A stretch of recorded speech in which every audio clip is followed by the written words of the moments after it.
Cuando son las 1:20 de la madrugada, es la hora en que los padres con bebés chicos tienen un respiro. ¿Cómo va la semana de paternidad, Félix? La semana y un día y horas de paternidad, en general bien, o sea, obviamente hay menos horas de sueño o hay las mismas, pero interrumpidas. No, pero bien, yo creo que se asimila bien en cuanto uno va aprendiendo paso a paso, sin grandes proyecciones ni expectativas. Perfecto. Pero, Buena respuesta. pero fuera de esos esfuerzos y cosas obvias que uno se tiene que bancar, hermoso. Nada más que decir al respecto. Aprovechar nomás que el chico está de ese tamaño, porque lo que sí sé es que es un periodo que pasa así. Sí,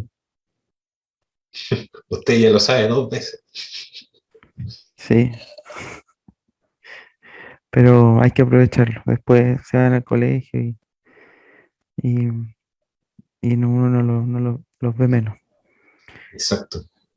Así que bueno, ha sido una semana movida, una semana en donde los candidatos presidenciales han mostrado sus cartas en el primer debate, así como presidencial y que a mí por el formato me gustó, pero en la forma no me gustó porque no se trataron cuestiones de contenido programático eh, con la profundidad que me hubiese gustado, sino que fue más bien como un dime y diretes. Dime si, sí, sí, yo lo encuentro, yo fui con esa expectativa, entonces, como fui con esa expectativa ingenuamente, me aburrí, me aburrí con el debate. Pero bueno, para sacarle algo en limpio, lo que traté de fijarme era más bien como qué actitud y postura y qué templanza tenía cada uno para poder eh, salir lo mejor airosos de cada confrontación. Yo creo que son como sutilezas que son importantísimas, porque cuando te superan las situaciones, la política, o sea, no la política, sino como el gobernar, a veces implica eso. Entonces, si no estás preparado para eso, no estás preparado para gobernar, porque puede pasar cualquier cosa. Puede suceder un estallido y una pandemia a la vez. Ujú. ¿Estáis La- parados para eso? el temperamento también es una forma de política, es una forma de Sí. ser política. Bueno, vamos a entrar con el temperamento, pero antes la cita A que ver, medio Chile está esperando, sí, la cita de la semana de la nuestro cita de la amigo semana, Simón. Simón de Noam dice, Chomsky. Noam Chomsky dijo, la elección es esencialmente un método para marginar a la población. Se monta una gigantesca campaña propagandística para que la gente ponga toda su atención en estos espectáculos cuadrienales y se diga, esto es política, pero no lo es. No es más que una pequeña parte de la política. Fin de la cita. mira el viejo Chomsky, Se las trae.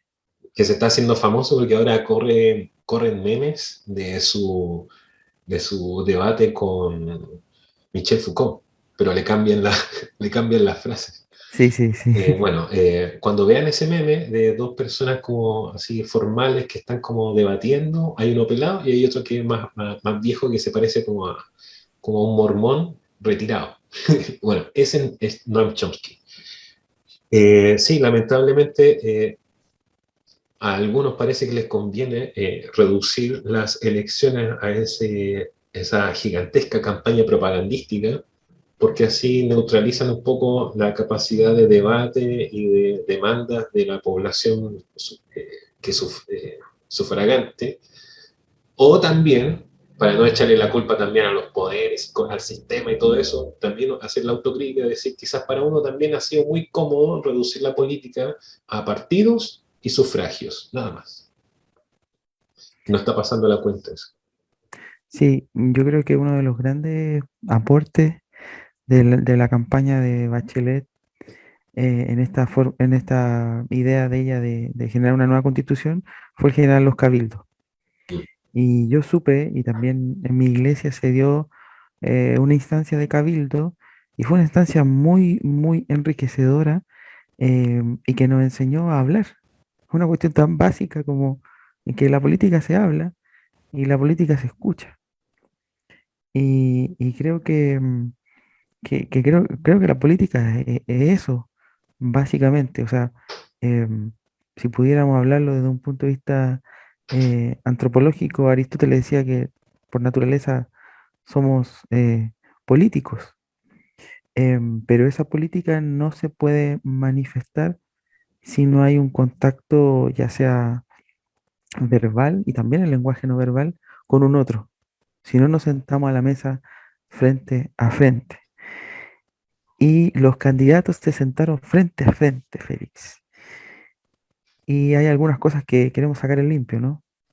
Sí, pero quiero hacer un paréntesis de algo que dijiste. Y como también como una crítica, pero también con amor y decir, hermanos, salgamos de esto. Porque yo veo un prejuicio y como es una conversación, esto no es una exposición catedrática, es una generalización.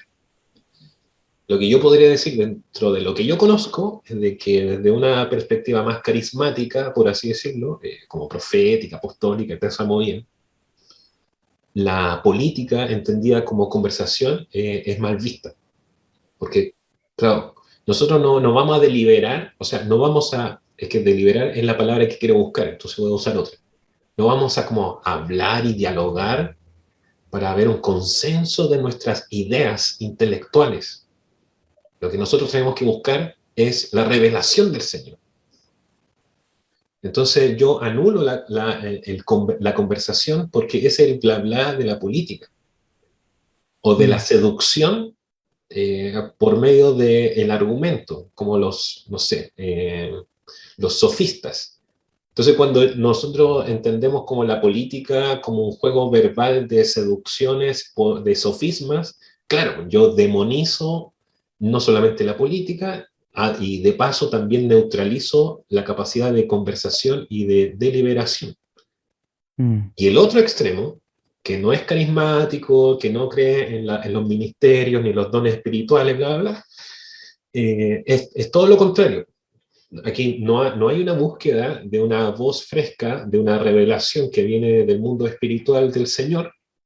Entonces reducimos toda nuestra conversación a efectivamente eso, una conversación de ideas y ver quién puede seducir o ganar más. O como no tenemos revelación, lo que pasa mucho, echamos mano de, de los viejos teólogos. Y vamos a revisar libros de hace 5 o 6 siglos atrás, que pueden ser muy valiosos, evidentemente, pero como estamos tan enfocados en leer esos libros, que además ni siquiera fueron escritos en este continente, y en nuestras condiciones de vida, nos cuesta un poco como aterrizarlo y empezamos a generar discursos que son muy ajenos a nuestra situación latinoamericana y chilena. Entonces, creo yo de que eso que tú apuntas sobre lo de los cabildos, que es parte de nuestra tradición, quizás también para algunos historiadores, una tradición perdida, lamentablemente, Tradición pre-republicana. y pre-republicana, en el fondo Será es la colonia. sentarse a conversar con los vecinos para deliberar sobre las necesidades que tenemos nosotros, todos nosotros. Entonces, ¿qué pasa si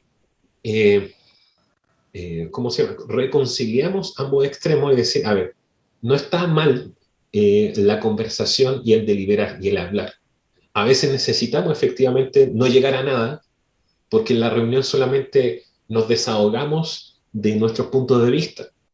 Entonces tenemos que entender de que si una reunión se redujo a solamente eso, tener la tolerancia y la paciencia con mi prójimo, de que entonces tal vez tengo que hacer otra instancia en que ya que una vez nosotros pudimos como desahogar todo nuestro descontento, nuestro punto de vista y debatir y encontrarnos en que de repente parece que no estamos de acuerdo en algunos puntos, continuar con el diálogo Mm, hasta llegar en un momento en que podamos entendernos ver cómo deliberamos sobre decisiones que tenemos que tomar como una asamblea y entonces vemos cómo solucionamos ciertos temas. Y si a eso le añadimos el condimento esencial como la sal de la revelación, entonces mucho mejor. O sea, bajamos la revelación respecto a una situación contingente y después de que recibimos esa revelación, no nos quedamos en el ambiente místico y en la declaración, sino que aterrizamos eso y vemos cómo ahora, en esta dimensión práctica, material, fáctica, temporal, donde pasamos frío, calor, tenemos hambre y sed, aterrizamos eso tan espiritual y elevado y lo aterrizamos a lo que, bueno, ¿cómo lo hacemos? ¿Cómo lo Mm. implementamos? Y cómo deliberamos y nos ponemos de acuerdo en esto ahora que ya recibimos la revelación. Entonces, Oye, pero Félix, tenemos eso, dime, hasta Jesús en su momento de mayor quebranto entró en un diálogo con el Padre. Si es posible que pase de mí esta copa. O sea, hijo, tú sabes que no puede ser así. Bueno, ya. bueno, ya. O sea, si Jesús, yo no digo que haya puesto en duda su misión, pero hubo una manifestación de lo que había en su corazón. Oye, los apóstoles también para tomar decisiones hasta echaron suertes. Entonces, a ver, tiene que haber un momento en que, sí, ¿no? O sea, hablándole a mis hermanos, de los cuales yo soy parte, más carismáticos, proféticos y todo eso. Sí está bien que nosotros debemos buscar la revelación y la voz del Padre para cada situación contingente. El tema es, pero hay un momento en que tenemos que administrar esto o nosotros ir con una propuesta o algo, pero entrar en un diálogo, no solamente vertical, sino en un diálogo horizontal. Si no, no generamos ningún peso en una sociedad en la cual nos tenemos que mostrar como una colectividad, sea diversa o no, pero eso es política en el buen sentido de la palabra. Mm, Conversar y tomar decisiones respecto a lo que nos sucede en común. mm. Pero bueno, basta de canutear. No. Entonces, claro, ¿qué pudimos ver en ese primer debate televisivo? Temperamentos, vivos temperamentos. Fue con lo que nos quedamos, ya que no vimos una conversación muy específica de temas interesantes como el que fue el debate de ayer viernes, el que hizo la No, CPC por medio de la tercera. yo creo que el debate presidencial de CNN y televisión no vimos una anatomía de un programa, no vimos una propuesta país, sino que vimos una propuesta de persona. Yo creo que este debate fue Bueno, muy demostrativo de la persona del futuro presidente, de la persona del candidato, de los sentimientos del candidato, de los pensamientos del candidato, pero como que se desmarcó un poco el programa. Y creo que en esa lógica habían personas que corrían con ventaja. ¿Y quiénes eran los que corrían con ventaja? Aquellos que han estado en la primera línea de la política durante décadas, mm, durante muchos años. Dentro de los que yo destaco, Cast. O sea, un tipo que fue concejal, no sé si 4 veces diputado, y un tipo tiene una seguridad em, argumental que aunque mienta, aunque mintió sobre las cifras del aborto, parecía que estaba diciendo algo muy coherente. Y en ese sentido, Kast fue fiel a eso y yo creo que fue uno de los más sólidos. sí, Boric, también alguien con mucha calle. Y ojo, alguien que está acostumbrado al diálogo, Boric.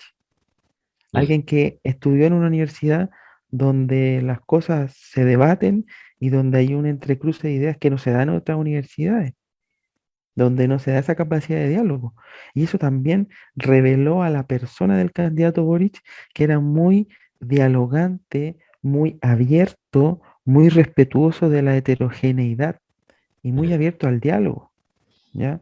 Y entendiendo de que ahora en la posición de candidatura en la que está, porque yo a veces leo quizás sobre él u otros candidatos, de que, claro, no, cómo ha cambiado su posición respecto a ciertos detalles de sus programas, qué sé yo. Bueno, es entendible porque esa persona ya no es una mera personalidad, sino que es un líder de un conglomerado. Entonces, evidentemente, en la medida que va escalando hasta cierto punto en que llega a cierto nivel de liderazgo, como es ahora una candidatura presidencial, tiene que ir cediendo y llegando a acuerdos respecto a los conglomerados, partidos y movimientos que va abrazando su candidatura. Entonces, es un poco, no sé, como torpe, no sé cuál es la palabra, como esperar de que va a mantener una sola línea cuando se supone de que él empieza a ceder su, ¿cómo decirlo?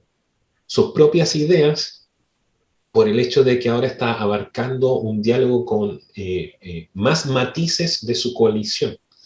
Es que a eso te demuestra la falta de experiencia entre Boric y Sichel. Sichel llegó, bueno, yo no creo que se le hayan ocurrido todas esas ideas, pero Sichel llegó y dijo, no, estamos en contra del cuarto retiro y tengo identificado a todos los que van a votar a favor. Yo no sé si puedes hacer eso si eres Sichel. Yo creo que puedes hacer eso si eres, no sé, Ricardo Lago, y apuntar con el dedo. Alguien que lleva 30, 40 años en la política, pero no Sichel que lleva en la política dura, me refiero a la primera Sí. línea, porque a todos les sorprendió verlo como candidato. Y no estaba en una arena política en donde hubiera un diálogo, sino que ejercía ministerio. Él hacía lo que le mandaban nomás. En ¿Cierto? cambio, la otra línea, la de Cast, es como muy opuesta a la de Boric. No, yo no cedo y este es mi punto y así me voy a quedar hasta morir. Y nosotros vemos, no sé, a un candidato, Ollanta Humala, no sé si te acuerdas, en Perú, era un nacionalista y hablaba incluso en contra de Chile y proponía incluso las guerras. No recuerdo bien la cita, pero como que era muy bélico. Y después cuando ya empieza a aparecer como un candidato serio, baja los humitos Ah. y resulta que se transformó en un neoliberal de tomo y lomo y hasta estuvo acusado de fraude. Luego queda su esposa, Nadine, no me acuerdo el apellido, pero claro, o sea, los candidatos van evolucionando hasta llegar desde un discurso un poco extremo hasta empezar a moderar, porque ellos entienden que un liderazgo presidencial tiene que unir al país. Y eso es Ah. lo que Kass no entiende.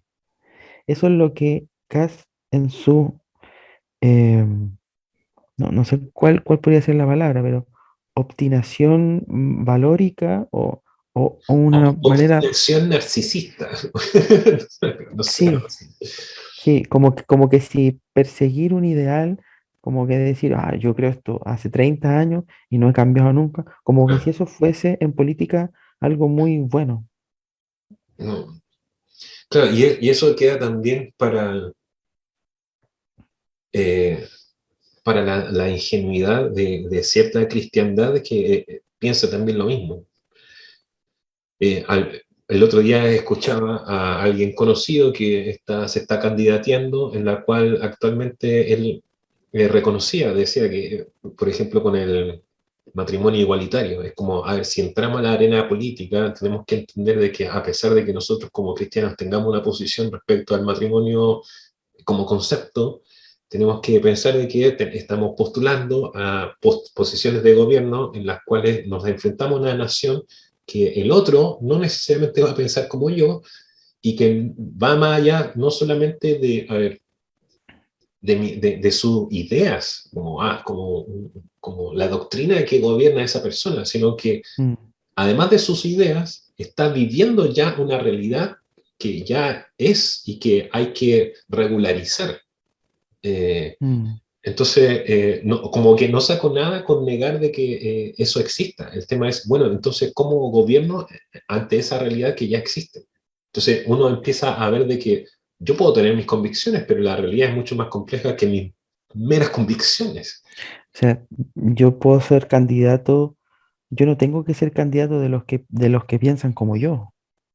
Yo tengo que ser un candidato de todo, en lo posible. Y eso, ese es el error también, no sé si en otros países pasa, pero el error que también tenemos en la cultura chilena en la cual nos cuesta eh, asimilar, aceptar o convivir con la idea porque como que la omitimos de que la otra mitad de la población no piensa como yo. Mm, Eh, y cuando aparece o cuando me acuerdo de que esa oposición existe, en verdad yo no ni siquiera entro a dialogar y como que busco que se anule, pero nunca se va a anular.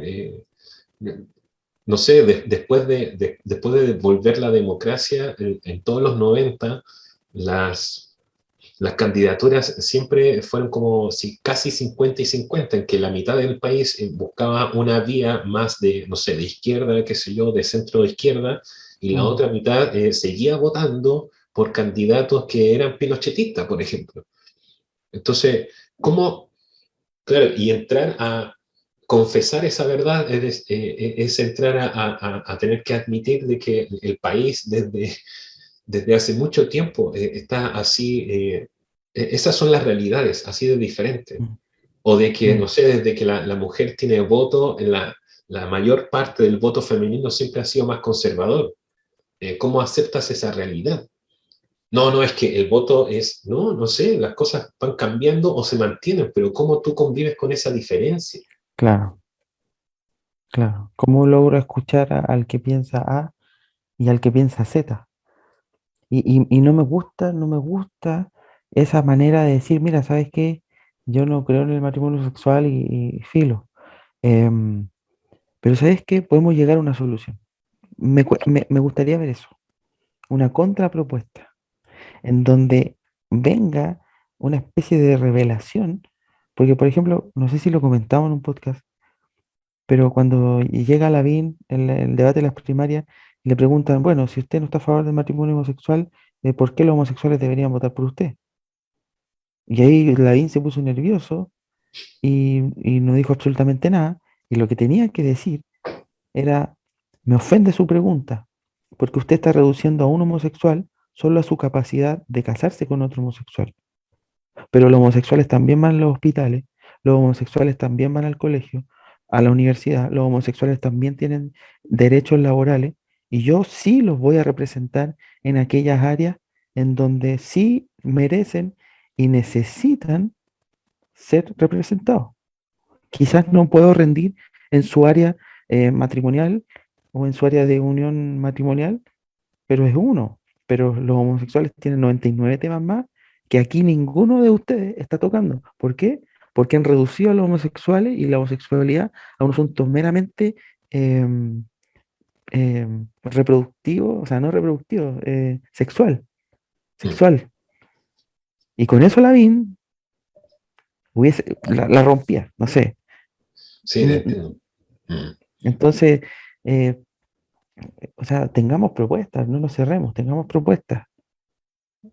Tratemos de unir al país, no de sentarlo en nichos o trincheras personales. Bueno, Sí, lo que yo pensaba de que cuando estaba viendo el debate y viendo la respuesta de las personalidades, volví a la idea que tuve cuando empezaron las primarias, de decir, bueno, ¿qué es lo que necesita Chile? Más allá de qué partido, qué coalición, no me importa. O sea, hasta ahora no me importa, sino que primero responder esta pregunta y luego nos interesamos de la parte ideológica. ¿Qué es lo que necesita Chile? En medio de una crisis social, en medio de una debilitación de la confianza en las instituciones por una gran mayoría de Chile, no toda, porque si vamos a la encuesta también hay respuestas bien interesantes, en las cuales, por ejemplo, el mayor grado de confianza está depositada, por ejemplo, en las Fuerzas Armadas, está depositada en las comunicaciones, está depositada en las universidades. Y entre los 10 primeros puestos en que el ciudadano tiene más confianza en instituciones, ahora recién, rajuñando, se agarra al puesto número 10 la iglesia evangélica. Eh, lo que yo pensaba era, mi sentir es de que se necesita un candidato que tenga la mayor, no toda, nunca va a ser perfecto, pero la mejor, el mejor temple para poder crear un ambiente de diálogo y que sea en lo más posible, no perfecto, insisto, Ujú. transversal y un poder de convocatoria de al menos lograr escuchar, un primer paso. De ahí a entrar a un acuerdo es otro, pero abramos la posibilidad de escuchar Yo creo que los DC han logrado eso. o Los presidentes DC han logrado eso. pavimentar. Siento yo que actualmente ya quedaron obsoletos, pero pavimentaron ese tipo de política. O sea, hablamos de que fue un partido que organizó, gestó y craneó la transición Claro. de una dictadura a la democracia. Eh, y yo también veo en Lago y en Bachelet, ¿por qué no? Em, Esa capacidad de diálogo, quizás esté exagerando, em, Es pero no que, o sea, sé, hablamos esto y obviamente para los que estén escuchando, con la idea de que todo esto tiene sus matices, luces y sombras, y no es como así claro. perfecto y está como santificado, no, es como aportaron un poco, ¿sí? Mm. Empujaron la situación a que pudiera darse este tipo de diálogo. Y mira, es curioso porque ya casi como va ir cerrando el tema, pero eh, la iglesia evangélica se pegó un balazo en los pies en el 2017 cuando va Bachelet a la JBH y le sacan en cara, no sé si era lo del aborto, y le dicen, usted tiene las manos manchadas con sangre, algo así le dicen, ¿o no? No recuerdo muy bien. Probablemente Ya. cuando Y, mutilan los versículos de la Biblia, lo usan así. y el asunto es que, bueno, estaba bien lo que estaban diciendo ellos, no era el momento, no era el lugar, pero ellos querían llegar a un diálogo, pero era tal la pobreza de entender Nadie que inicia un diálogo pegándole una cachetada al que está al frente. delante de todo Chile, en cadena nacional, O nadie... sea, es que llévalo a un término más hogareño. ¿Tú empezáis un diálogo así? No. ¿No? Oye, te invito a mi casa, siéntate aquí en la mesa, te voy a servir un té con un pan, Y con te voy a gente hacer mirando. con gente mirando, voy a tener miles de invitados, voy a transmitir por cámara, y antes de que tú puedas probar el té, yo voy a tomar una en mi mano y te voy a pegar una cacheta, delante de todo. Es que también tienen esa idea romántica y un poco tosca, como de la voz profética. Y me refiero a eso de que, porque la voz profética, también dentro de la cultura cristiana, tiene muchos matices, tiene muchas formas de expresarse, y no solamente es como del que se levanta así, y yo digo que, no, eso, a ver, eso pasa en 3, 4, 5 pasajes, y hay muchos otros más en que la voz profética se levanta de otras formas. El tema no tenía el tino de saber cómo hacerlo. No, claro, era muy, muy a lo Juan el Bautista. Y como para también, como tú dices, como cerrar, en eso nos podríamos, yo me tomo como para también Dale. hacer estos como diagnósticos que estábamos hablando de decir, bueno, ¿quiénes son los ganadores y de qué forma? No solamente desde este debate, sino como estamos viendo de que están dando las cosas en el ambiente de los candidatos. ¿Quiénes son los, al menos de este debate, quiénes son los ganadores? Y creo que igual entramos a un acuerdo de impresiones. Sí, Boric para mí En la izquierda, y, Boric es el ganador. y Cast, sin duda. ¿Y Cast por qué? Cast porque lamentablemente tiene ese poder de convocatoria, no amplio como lo tiene Boric actualmente, de su lado, sino como Cast está haciendo leña del árbol caído. Cast Mm. está creciendo en popularidad solamente gracias a la diseminación interna que está viviendo eh, Renovación Nacional. No, y a la pobreza de programa, a la pobreza de imagen, a la pobreza de propuesta, a la pobreza de gabinete. O sea, cuando ponen a Martorell como vocera de campaña de Sichel, yo digo, pero tú tenías que poner un viejo zorro, tú tenías que poner un buey viejo, porque Sichel no tiene experiencia en esto, Claro. pero ponen una cara bonita y no se necesita una cara bonita. Mm, Se necesita, bueno, Chadwick, poner a Chadwick iba a ser muy evidente, claro. pero se necesita un político, se necesita alguien que maneje las comunicaciones, alguien que maneje el discurso, alguien que maneje al revés y al derecho el lenguaje simbólico. No, no solamente una secretaria que ejecute, sino que también tenga una propuesta en cuanto a también su forma de mostrarse, su temple, Por su, los signos que proponga cada vez que por aparezca en la supuesto, pantalla, qué sé yo. Aquello que dice tanto Carlos Peña de la pobreza simbólica de la política chilena, de saber de mm, que hay gestos que tú tienes que tener que son importantísimos. A mí, creo yo, igual el otro día conversamos y también me pasa de que, a ver, Sitchin tiene muchas características que a mí en lo personal me gustan respecto a la situación que está, o sea, me gusta en cuanto a que yo digo, es un poco de lo que se necesita en la actualidad chilena, ujú, pero eh, es como la derecha está quemando uno de sus mejores candidatos. ¿Quemando de qué forma? En que lo está tirando al frente, que es un buen candidato, él es un buen candidato para la derecha, pero lo está rodeando de todo, de efectivamente todos esos políticos o todos esos pactos internos o todo ese abrazo para la foto que el Chile que vota por la derecha no quiere seguir viendo. Entonces es como que lo están quemando. No sé, no tengo como otra palabra para definirlo. Es como te lo están está haciendo farreando nacer antes un de buen tiempo. candidato. Sí, lo Entonces, están, sí, tienes razón. y Cast, y por qué Cast es, para mí es como el ganador del debate? Porque actualmente está sacando réditos de efectivamente la autodestrucción de la derecha. La UDI quedó sin Lavín y la UDI solamente sobrevive gracias a los puestos que tiene en el gobierno y la influencia que tiene en el Parlamento.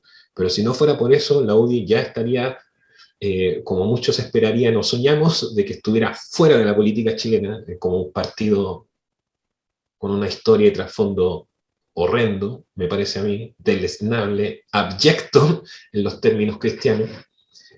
Y Evópoli, que es un partido que conversábamos antes de esto, Evópoli que nominalmente es un partido, pero funciona como un think tank, porque poder de convocatoria con la población no tiene ningún arrastre, pero se cuelga gracias a que tiene rostros que ya están dentro de los gobiernos de derecha y que en el fondo es un conglomerado de personas que tienen ciertos pensamientos y que logran aferrarse al gobierno porque tienen los contactos. Pero si no fuera por eso, eh, es, yo resumiría en eso Evópolis. Es Mm, nominalmente un partido que funciona como un think tank, porque no tiene mm, arrastre popular.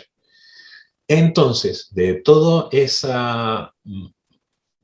marasmo político de la derecha, Cast se levanta, porque si llegase a perder Sitchin, Cast va a tener todo el argumento suficiente para echarle la culpa a la misma derecha de su fracaso. Y con eso empezar a levantarse a sí mismo, porque además cuando existe este marasmo en este sector, siempre el que tenga como la voz más fuerte y que se supone que tienen como una sola línea, eh, parece que con ese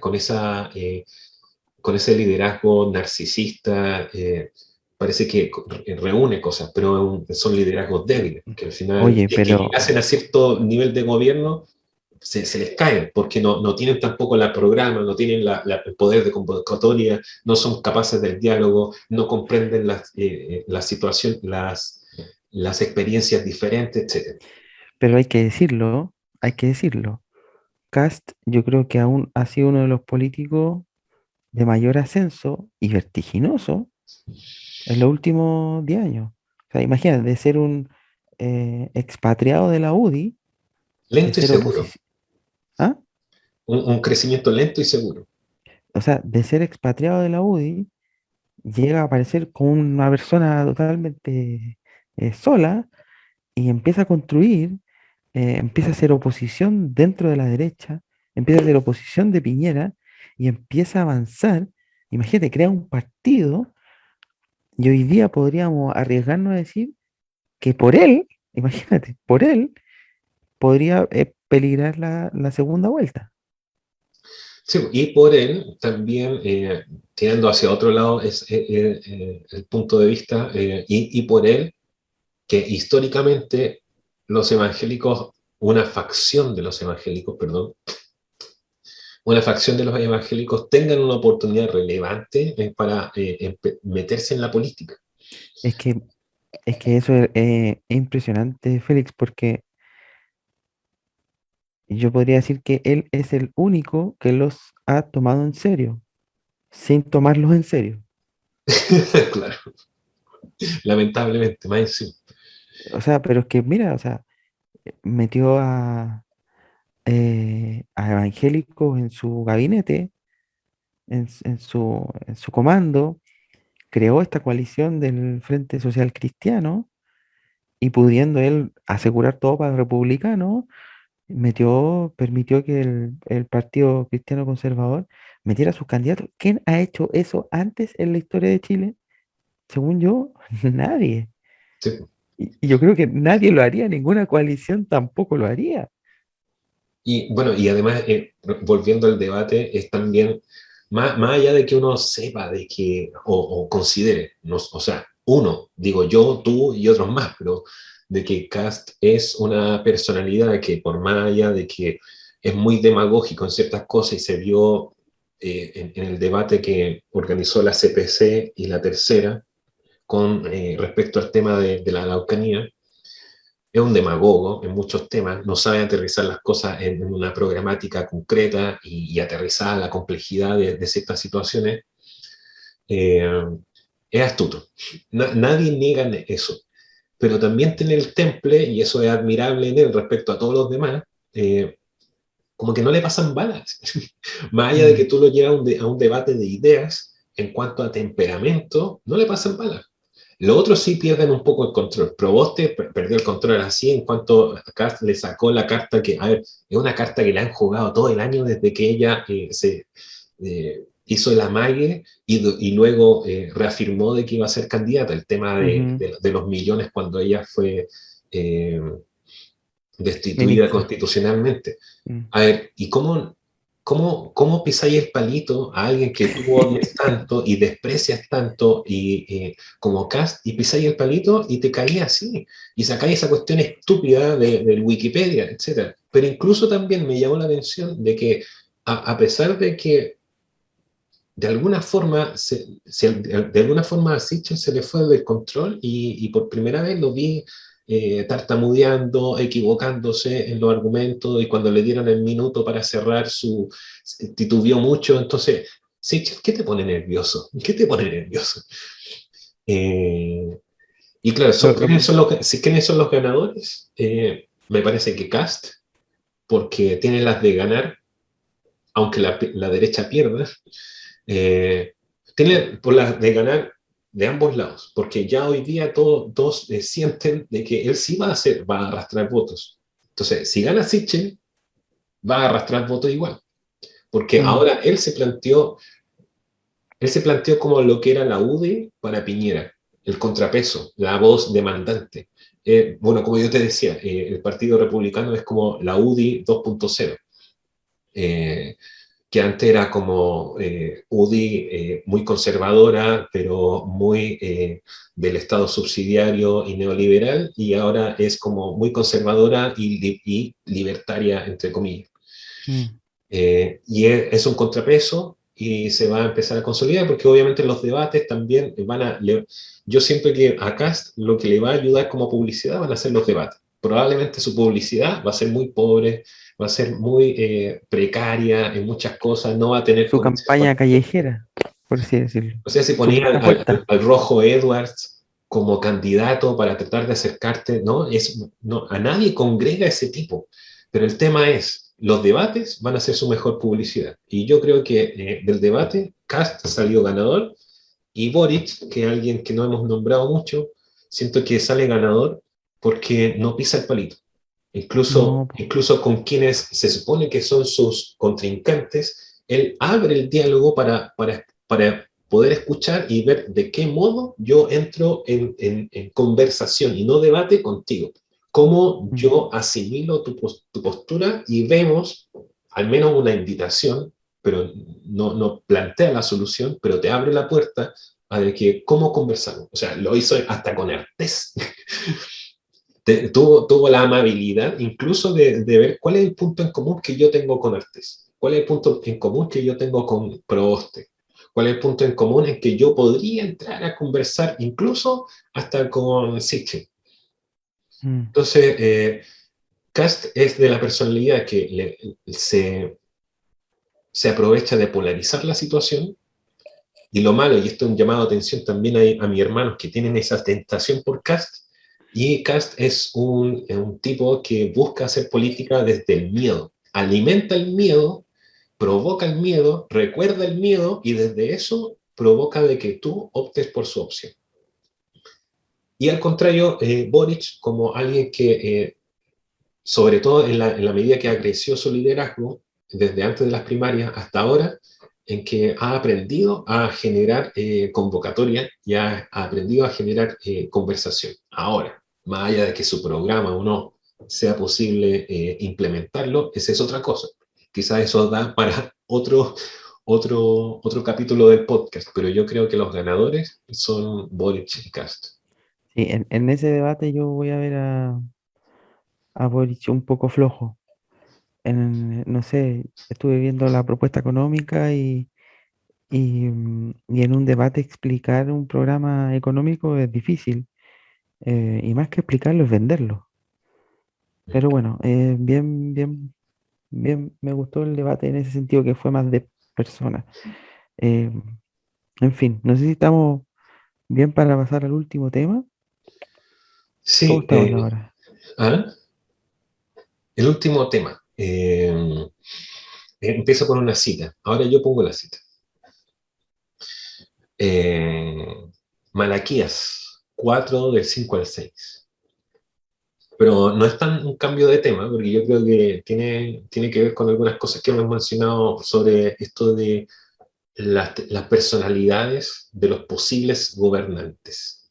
Mm, Bueno, la cita de Malaquías dice, yo les envío al profeta Elías antes que venga el día del Señor, día grande y terrible.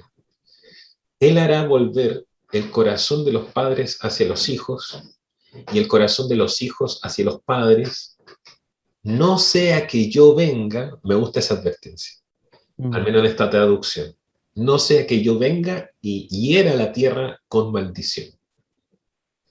Lo interesante es que hay otras traducciones que no lo ponga, no le ponen condicional. No sea que yo venga, sino dice, entonces enviaré la devastación. Así como lo afirma. Aquí lo pone en condicional. Bueno, es muy sabido esto. Este versículo se ha repasado una y mil veces. Pero a mí me llama la atención la, el contraste que se crea dentro del mismo pasaje sobre cómo Dios plantea dos cosas que son una condicional del otro, o una consecuencia de la otra.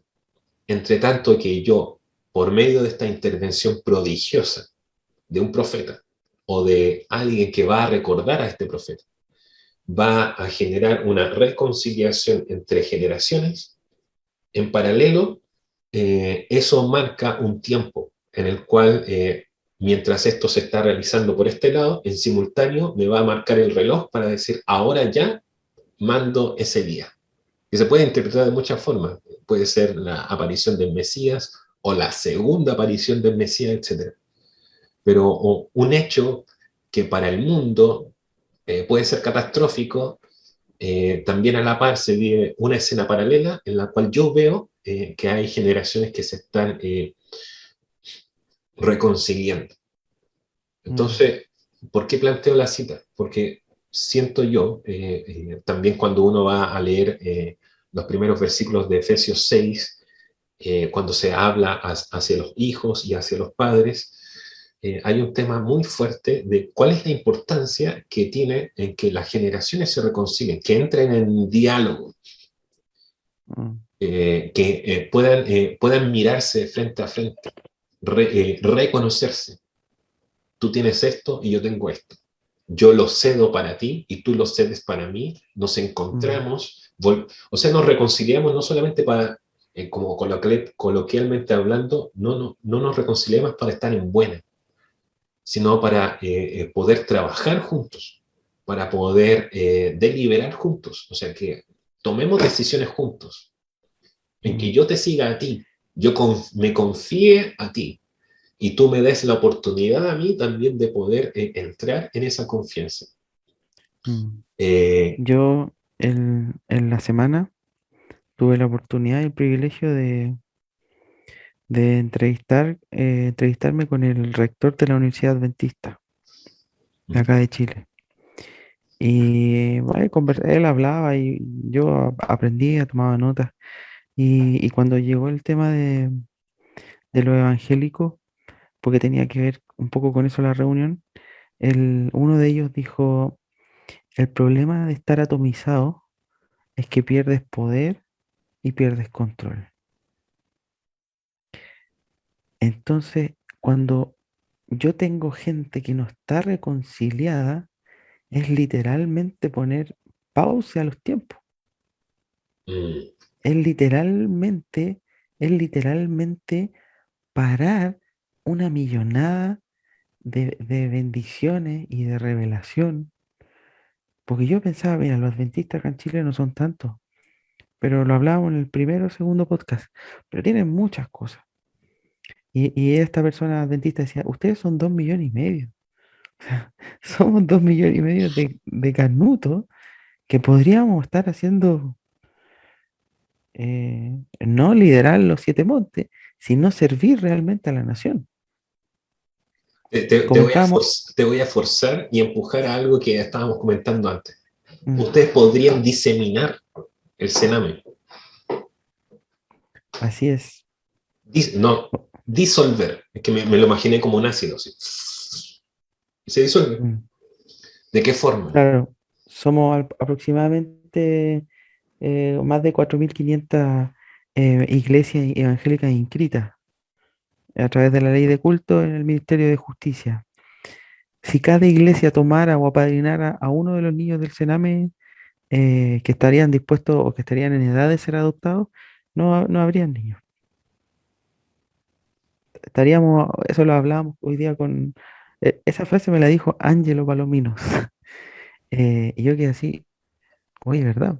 No sé si las cifras coincidirían, estamos hablando de algo aproximado, pero si cada iglesia se hiciera cargo de una familia venezolana inmigrante,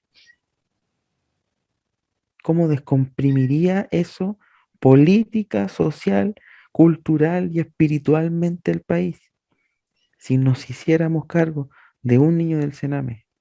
Qué Si buena nos, palabra hi- esa, descomprimir. es que eso es que eso es, porque la iglesia tendría que ser un catalizador, tendría que ser un tubo de escape, que así como dentro de las cárceles tienen las calles APAC, en donde la gente realmente se transforma. Y el poder del Señor los transforma y eso descomprime peleas dentro de la cárcel. No sé si tú has visto, pero han habido reportajes que las calles de los evangélicos son las mejores, las más bonitas, las más ordenadas. O sea, los gendarmes pasan por ahí y tienen una buena relación. O sea, imagínate si las calles APAC, si los evangélicos en la cárcel fueran como, o sea, si los evangélicos fuera de la cárcel, fueran como los evangélicos dentro de la cárcel para el país. Imagínate. Yo Eh, creo eh, que esa reconciliación de los padres a los hijos, esa reconciliación generacional es la que nos va a llevar a hacer lo que tenemos que hacer. Retomando un poco algo que habíamos comentado, no sé si el capítulo anterior o antes, más de eso, cuando hacíamos alusión al estallido social, de cómo asimilarlo como un síntoma de una ira reprimida y una De un ira abuso. explicada o justificable, más allá de los métodos que use, pero entendible de por qué surge y de dónde, como algo que estaba reprimido, de tanta opresión y luego explota. Eh,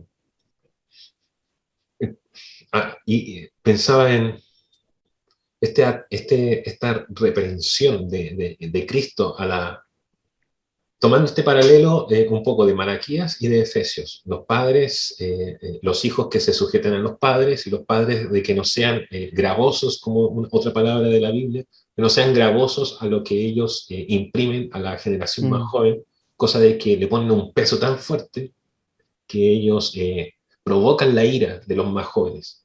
Y uno sabe que la ira, como una respuesta emocional, tiene que ver con una concepción de que yo estoy sufriendo una situación injusta. sí. Entonces, hay un momento en que Cristo reprende. Eh, Cuando los judíos dicen, bueno, nosotros somos hijos de Abraham. Bueno, si ustedes fueran hijos de Abraham, ustedes harían las obras de su padre Abraham, que es creer, escuchar a Dios, estar atento. Y si creyeran, Mm, sabrían quién soy yo y más encima, además de saber quién soy yo, ustedes no estarían buscando matarme. Es una reprensión a una generación que se dice que es hijo. mm, Y a la otra, cuando les dice, bueno, es que ustedes predican y echan carga sobre el pueblo de cosas que ni siquiera ustedes se harían cargo. Y eso también como dirigiéndose a los padres. Porque si tomamos el texto de Malaquías, no estamos hablando solamente de que pasa y que buscamos en muchas congregaciones que se reconcilien las generaciones como los padres con los hijos, etcétera, sino también entendiendo padres e hijos como una generación que está acá anterior y la generación que le sigue. Una época y otra época que le sigue a esa. Estamos mm, hablando de que por un lado, socialmente tenemos un gran debate sobre el tema de las pensiones y el sistema de pensiones que nos habla respecto a cómo país o como cristianos que estamos dentro de esta nación hemos entendido, apoyado, propuesto, nos hemos parado frente a las políticas de pensiones, que nos hablan sobre eh, como un gesto social aterrizado a políticas públicas, qué sé yo, cómo una generación mira a la generación anterior.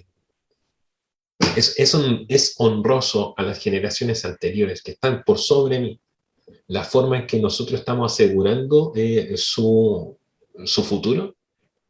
mm. Es Que- honroso para nuestros padres generacionales lo que estamos creando respecto a las pensiones.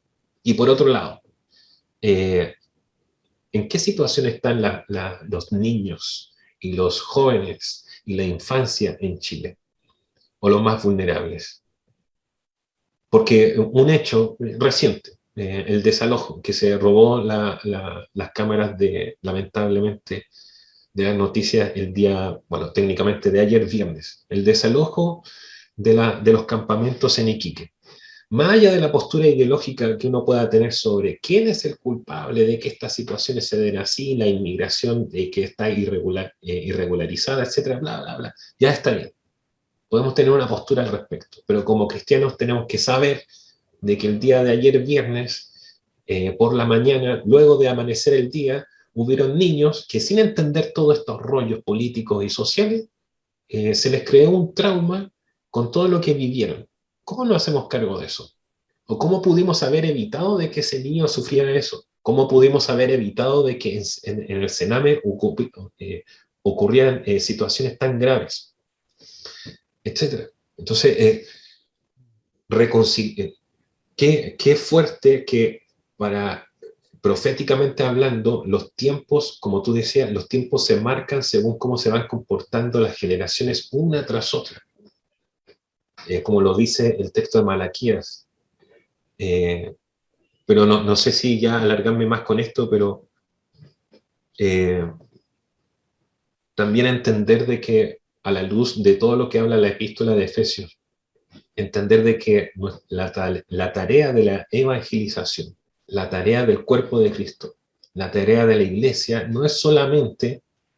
eh, no solamente añadir nuevos creyentes como salvar almas, ni tampoco solamente ¿cómo decirlo? Su formación, sino que es parte de la tarea del Evangelio preocuparme que la herencia de fe y de experiencia que tenemos una generación se traspase tal cual a la siguiente para que ellos vayan sumando. Eso también es parte del Evangelio. Porque parece que a Dios, parece, lo digo irónicamente, tomando el texto de Pablo, tocando estos confrontaciones de Cristo, tomando el versículo de Malaquías, parece que a Dios le importa lo que sucede de una generación a otra, no a una generación con otra, como que viéndolo como aparte, sino Mm. cómo se traspasa una generación a la otra. Sí, yo creo que viéndolo de un punto de vista bastante sincero, voy a ser bastante sincero. em, yo creo que esta generación de líderes evangélicos ya dejó bien claro qué es lo que busca y dejó bien claro el camino por el cual quieren transitar. Y cuando yo veo eso, yo quedo bastante claro que no quiero caminar ese camino, Mm, no quiero caminar esa senda, no quiero preocuparme por los mismos temas, no me preocupo por los mismos temas. em, y no es una crítica y no digo que ellos estén mal, solamente digo que yo no voy a ir por ese camino, mm. porque a mí personalmente me interesan otros temas y yo siento al Señor y el corazón del Señor y también veo en la palabra que hay otros temas que van a importar y en su momento nuestra generación, siendo Dios testigo, vamos a tener que hacernos cargo. O la generación que nos sigue nos va a interpelar respecto a qué hicimos respecto a eso que ellos van a tener que ver más adelante.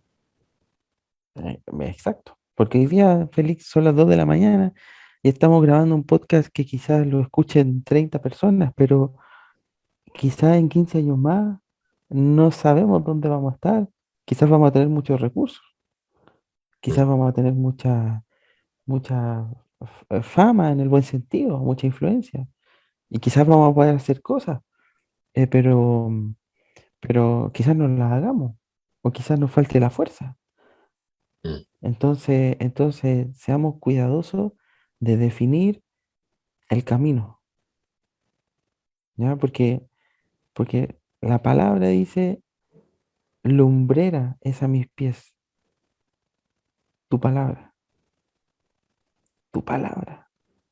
No es los tiempos, no es la agenda, es la palabra la que va a ir determinando la agenda, pero no para que mi iglesia crezca, como decís tú, sino para servir al otro, para servir al prójimo.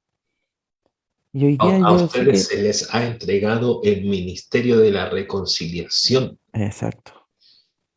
Y ese ministerio de la reconciliación no va en si yo tengo 10 lucas en el bolsillo, si tengo lucas, o si tengo 100 millones, la capacidad de gastar 100 millones.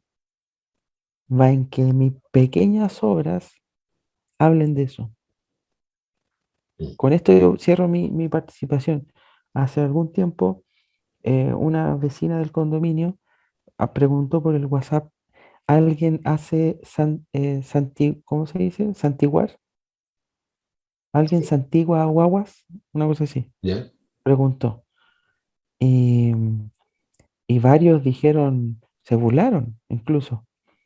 Y varios dijeron, pero usted tiene que orar con fe. Yo creo que los mismos cristianos del grupo dijeron, pero ore usted con fe.